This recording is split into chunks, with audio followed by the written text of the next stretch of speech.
அனைவருக்கும் வணக்கம். இன்னைக்கு நம்ம பார்க்க போற தலைப்பு என்ன அப்படின்னா, டாக்ஸிக் பீப்பிள் அவங்கள கையாள்றது எப்படி? அவங்க யாரா வேணா இருக்கக்கூடும். அவங்க எப்படிப்பட்ட பண்புகளோட இருப்பாங்கன்றத முதல்ல நீங்க தெரிஞ்சுக்கணும். அத நம்ம முதல்ல கண்டுபிடிக்கணும்.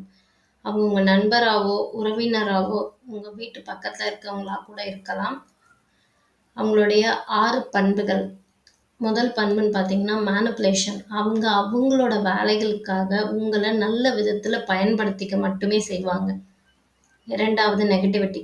அவங்க எந்த ஒரு விஷயத்தையும் தவறான ஒரு மாரி எதிர்மறை எண்ணத்தோட தான் எப்பவுமே பார்ப்பாங்க. 3வது ப்ளேம். அவங்க செய்ற அந்த செயலுக்கு அவங்க எந்த விதத்திலயும் பொறுப்பேத்துக்காம, மற்றவர்கள் மேல அந்த பழிய போட தான் பார்ப்பாங்க. 4வது எம்பத்தி. துளி கூட கருணை அப்படின்ற ஒரு விஷயம் அவங்க கிட்ட நம்மளால பார்க்கவே முடியாது. 5வது பொறாமை. அவங்க உங்களோட வெற்றிக்கும், இல்ல உங்களோட சாதனைகளுக்கும் சந்தோஷப்பட மாட்டாங்க. மாறா அத பொறுத்துக்கிறது அவங்களுக்கு அவ்ளோ கடினமா இருக்கும். 6வது கண்ட்ரோல். அவங்க உங்கள எல்லா விதத்திலயும் உங்க வாழ்க்கையில டாமினேட் பண்ணுவாங்க. அவங்க கட்டுப்பாட்டுல வச்சுக்க நினைப்பாங்க. அவங்களோட தாக்கம் எப்படி இருக்கும்? நீங்க ஒரு வேளை ஒரு டாக்ஸிக் பீப்பிளோட தான் வாழ்றீங்க அப்படின்னா, உங்களுடைய உணர்வுகளும், உங்க மனநலமும் பெரிதளவுல பாதிக்கப்படும். அப்படி பாதிக்கப்படும்போது என்ன ஆகும்னு பார்த்தீங்கன்னா, உங்களோட உடல் நிலையிலயும் அது மிகப்பெரிய ஒரு தாக்கத்தை ஏற்படுத்தும். நீங்க அப்படி பாதிக்கப்படுறதுனால, நீங்க செய்ய வேண்டிய எந்த செயலையும் உங்களால சிறப்பா செய்ய முடியாது. அவங்க தாக்கம் வந்து ரொம்ப உங்கள வெளியில வரவிடாம பண்ணும். இந்த மாதிரியான விஷயங்கள நம்ம டாக்ஸிக் பீப்பிள் கூட இருக்கிறதுனால கண்டிப்பா அனுபவிப்போம். அதுலருந்து நீங்க தப்பிக்கணும் அப்படின்னா, முன்னாடியே அத நீங்க உணரணும். உணர்ந்து உங்கள அதுலருந்து தற்காத்துக்க முயற்சி பண்ணணும். அப்படி முயற்சி பண்றதுக்கு ஒரு 6 எஃபெக்டிவ் ஸ்ட்ராட்டஜிஸ் இருக்கு. முதல்ல செட் கிளியர் பவுண்டரீஸ். அந்த மாதிரி இருக்கிற பீப்பிள் கூட நீங்க தெளிவான பவுண்டரீஸ் செட் பண்ணணும். அது எப்படின்னா, இந்த பிஹேவியர் உங்ககிட்ட இருந்து எனக்கு அக்செப்டபிள் இல்ல அப்படின்றத நீங்க சொல்றது மட்டும் இல்லாம, நீங்க உங்க லிமிட்ல தெளிவா இருக்கணும். அவங்க கிட்ட உதாரணமா அவங்க எப்ப பாரு உங்கள குறை சொல்லிட்டே ஒருத்தர் கூட நீங்க இருக்கீங்க அப்படின்னா, அது உங்களுக்கு பிடிக்கலன்னா, அவங்க கிட்ட போய் எனக்கு இது பிடிக்கல, இனி அத என்னால பொறுத்துக்க முடியாது அப்படின்றத நீங்க சொல்லணும். 2வது விஷயம் லிமிட் இன்ட்ராக்ஷன். அதாவது அவங்க கூட அந்த கலந்து பழகுற அந்த விஷயத்தையே நீங்க முடிஞ்ச அளவுக்கு தவிர்க்க பார்க்கணும். அவங்க கூட ஸ்பெண்ட் பண்ற அந்த நேரத்த குறைக்கணும். தேவையில்லாத பேச்சுவார்த்தையில நீங்க ஈடுபடக்கூடாது. 3வது டிட்டாச்டா இருக்கணும் அவங்க கிட்ட இருந்து. Com and detach.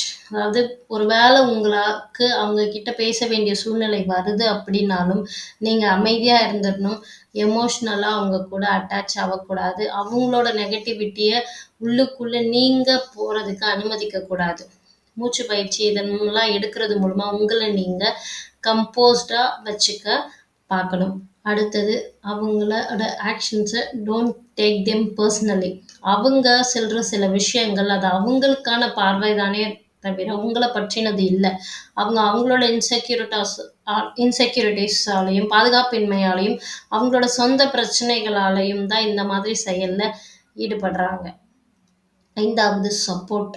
உங்கள சுற்றி எப்பவுமே நல்ல மனிதர்களையே வச்சுக்கோங்க. அப்படி நீங்க நல்ல மனிதர்களோட பழகும்போது என்ன ஆகும்னா, இந்த மாதிரி இருக்கவங்களால ஏற்படுற அனுபவங்கள அவங்க கிட்ட நீங்க பகிர்ந்துக்க முடியும். அவங்க குடுக்குற அந்த வேல்யூபிள் அட்வைஸையும், மாரல் சப்போர்ட்டையும் நீங்க எடுத்துக்க முடியும். 6வது ரொம்ப முக்கியமான விஷயம் கட் டைஸ். ஒரு வேளை சில நேரங்கள்ல நமக்கு என்ன ஆகும் அப்படின்னா, இந்த மாதிரி மனிதர்கள் கிட்ட இருந்து நம்மளோட உறவ துண்டிக்க வேண்டிய நேரம் வரும்.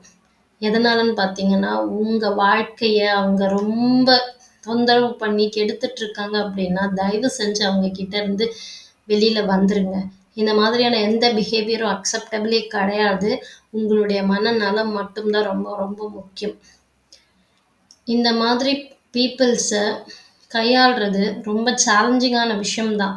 ஆனா நம்ம நல்லா இருக்கணும்னா, நம்ம நல்லா வாழணும் அப்படின்னா, நம்ம கண்டிப்பா இந்த மாதிரியான விஷயங்கள செஞ்சு தான் ஆகணும். மேல சொன்ன அந்த 6 விஷயத்தையும் கண்டிப்பா கடைபிடிங்க. அந்த 6வது விஷயம், உங்க வாழ்க்கையில யாராவது உங்கள தொந்தரவு பண்றாங்க, அவங்களோட பிஹேவியர் உங்களுக்கு இதுவா இருக்குன்னா, கண்டிப்பா கஷ்டம் தான். ஏன்னா, அவங்க ஒரு வேளை உங்களோட நீண்ட நாள் நண்பராவோ, இல்ல நெருங்கிய உறவினராவோ இருக்கும்போது, அந்த உறவ விட்டுட்டு போறது உங்களுக்கு ரொம்ப கடினம் தான். ஆனா, உண்மை ஒரு விஷயத்த ஞாபகம் வச்சுக்கோங்க. அதை விட எல்லாத்தையும் விட உங்க மன நிம்மதி உங்களுக்கு ரொம்ப முக்கியம். இத 6 ஸ்டெப்ஸையும் ஃபாலோ பண்ணுங்க. டாக்ஸிக் பீப்பிள் கிட்டேருந்து முடிஞ்ச அளவுக்கு தள்ளியே உங்க லைஃப்ப சூப்பரா வாழுங்க. இந்த காணொளி உங்களுக்கு பிடிச்சிருந்தா லைக் பண்ணுங்க. உங்க ஃப்ரெண்ட்ஸ் கிட்ட ஷேர் பண்ணுங்க. நீங்க எந்த மாதிரியான அனுபவங்கள் டாக்ஸிக் பீப்பிள் மூலமா அனுபவிச்சிருக்கீங்கன்றத கமெண்ட்ல பகிருங்க.